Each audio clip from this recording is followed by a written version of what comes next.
Assalamualaikum warahmatullahi wabarakatuh. Halo Childers, selamat datang di Cilat Talk, obrolan penuh inspirasi dan inspirasi.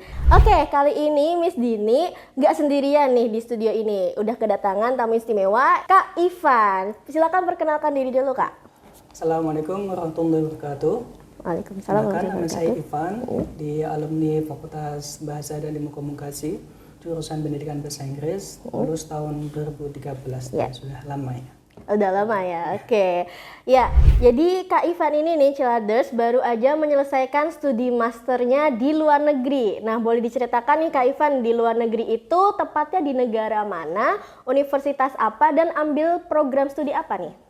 Ya, Alhamdulillah, saya mendapatkan kesempatan untuk kuliah di University of Exeter, United Kingdom.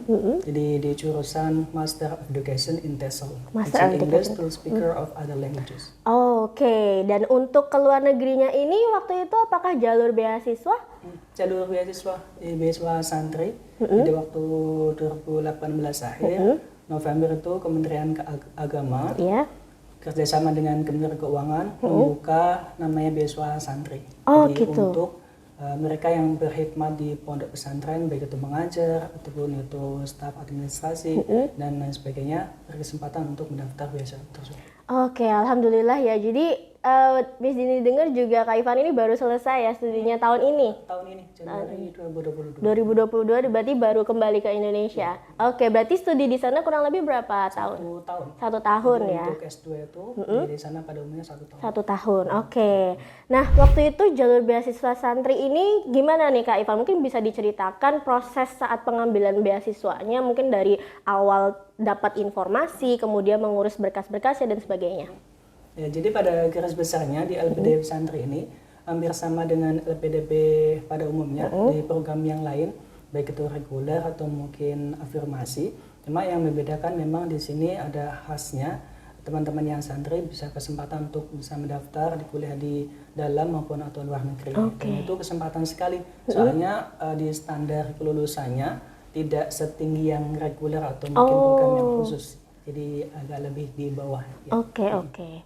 Oke, jadi LPDP santri ya, bedanya tuh tadi ya mungkin untuk standar apa namanya lolosnya, lolos beasiswa atau apanya ini? Standar kelolosan. Kelolosan beasiswanya ya itu lebih mungkin sedikit lebih di bawahnya LPDP reguler ya, seperti itu. Dari LPDP santri ini apa yang ditawarkan? Fasilitas apa saja yang ditawarkan?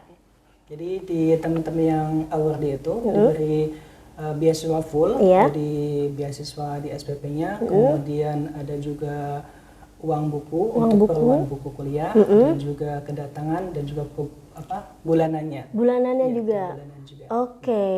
Untuk living cost-nya gimana nih Kak? Living cost-nya sudah ditentukan di LPDP, jadi tiap 3 bulan akan diberi living cost sesuai dengan standar di LPDP. Oke, jadi gitu ya Childers, semuanya itu sudah di cover ya. Berarti ini Kak Ivan boleh bisa dibilang studi di luar negeri 0 rupiah. Ya, bisa dikatakan demikian. Bisa dikatakan ketika di awal, jadi ketika akan mendaftar di beasiswa tersebut, ya mungkin ada tes TOEFL, kemudian ada mungkin biaya untuk keberangkatan di waktu seleksi, kemudian tes kesehatan, dan itu pun memang LPDP ingin mengetahui apakah yang mendaftar itu betul-betul serius. Jadi kalau misalkan teman-teman mempersiapkan diri untuk beasiswa, ya setidaknya mungkin disisihkan uangnya atau ditabung, jangan kemudian dihabiskan. Untuk keperluan itu. Insya Allah nanti akan, meskipun dikeluarkan di uang di awal, insya Allah nanti akan manfaatnya lebih besar. Gitu ya, oke. Untuk TOEFL-nya sendiri nih, waktu itu TOEFL ya, bukan IELTS ya? TOEFL untuk persyaratan di LPDP, untuk yang kampusnya pakai IELTS. Oh gitu, untuk masing-masing skornya minimal berapa nih Kak? Kalau TOEFL, jadi kalau di beasiswa santri itu minimal 500. 500. Jadi kalau teman-teman Indonesia kan mudah ya, Iya. itu kan standarnya 550. Jadi kalau yang reguler itu 550 untuk ke luar negeri, tapi untuk yang santri ini 500. Itu memang ada khusus kebijakan khusus bagi santri, karena memang mungkin ada yang kurang untuk bahasanya, tapi nanti akan LPDP nanti akan memberikan fasilitas ke pengayaan bahasa, jadi tes IELTS-nya, kemudian persiapannya ditanggung LPDP. Oh jadi, gitu ya, tesnya alias juga gratis. Oh gitu, jadi kalau semuanya. Mbak Dini ambil tes IELTS sendiri mungkin bisa berapa juta. Iya benar itu mahal banget ya. Oke, manfaatnya sangat luar biasa ya, berarti dari mulai persiapannya aja bahkan sudah di cover untuk biayanya. Jadi Chilladers di sini mungkin yang ingin daftar di beasiswa yang sama seperti Kak Ivan bisa banget ya persiapkan aja dirinya gitu, belajar yang maksimal seperti itu ya, persiapan beasiswanya, sabar dan juga usaha terus seperti itu. Tapi waktu itu Kak Ivan persiapan dari awal mulai menyiapkan berkas-berkas kayak gitu sampai mungkin dinyatakan lolos itu kira-kira berapa lama harus nunggu? Jadi kalau bicara tentang beasiswa, teman-teman yang siapkan adalah kesabaran. Jadi awal itu adalah bagaimana mempersiapkan berkasnya. Jadi sebelum pembukaan sudah disiapkan dulu. Jadi sekitar waktu itu bulan Maret, jadi disiapkan berkasnya, seleksi sampai kemudian seleksi TPA, potensi akademik, itu bulan Juni, kemudian Juli diumumkan, Agustus itu seleksi wawancara, dan September diumumkan. Jadi ada sekitar 4 sampai 5 bulan. 4 sampai 5 bulan gitu ya. Kemudian teman-teman harus mempersiapkan baik itu pendaftaran kampusnya, kemudian persyaratan bahasa IELTS-nya, menunggu sampai tahun selanjutnya. Oh gitu ya, memang agak lama berarti ya, memang sabar banget ya harusnya ya memang ya. Waktu itu tapi semua tesnya terpusat di Jakarta atau ada? Tesnya waktu itu saya di Bandung. Oh di Bandung. Jadi kalau LPDP ada beberapa tempat, kalau beasiswa santri itu cuma ada di Bandung dan di Jakarta. Dan juga di luar Jawa, mungkin saya agak lupa.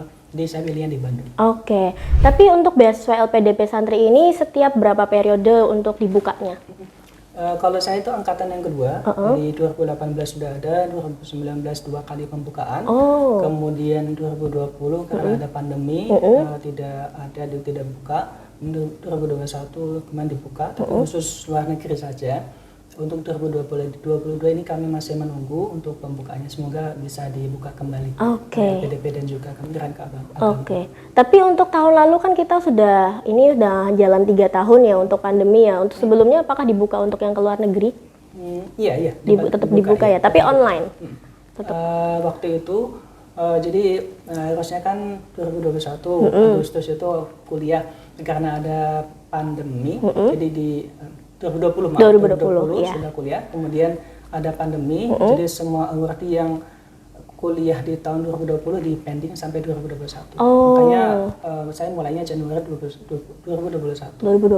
Dan kembali kemarin ya, baru aja kemarin 2022. Sudah dibuka kembali. Sudah dibuka lagi. Oke, berarti persiapan banget nih buat Chilladers ya, khususnya yang para santri ini boleh banget mulai dipersiapkan berkas-berkasnya, cari banyak informasi. Mungkin bisa nanti ya tanya-tanya Kak Ivan untuk mungkin tips and trick lolosnya kayak gitu ya.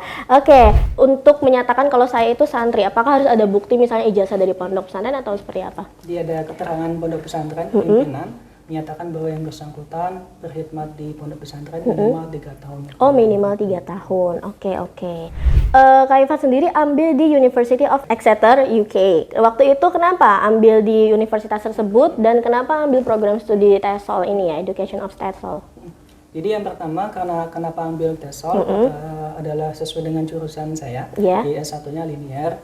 Jadi supaya kalau dulu itu kan waktu pernah diambil LPDP karena tidak linear maka tidak lolos. Jadi memang teman-teman harus memperhatikan ketika mendaftar beasiswa sesuai dengan apa yang diminati dan juga nanti ketika pulang itu apakah betul-betul bermanfaat atau hanya sekedar pengen daftar atau misalkan satunya pendidikan bahasa Inggris, maka saya ambilnya pendidikan bahasa Inggris juga.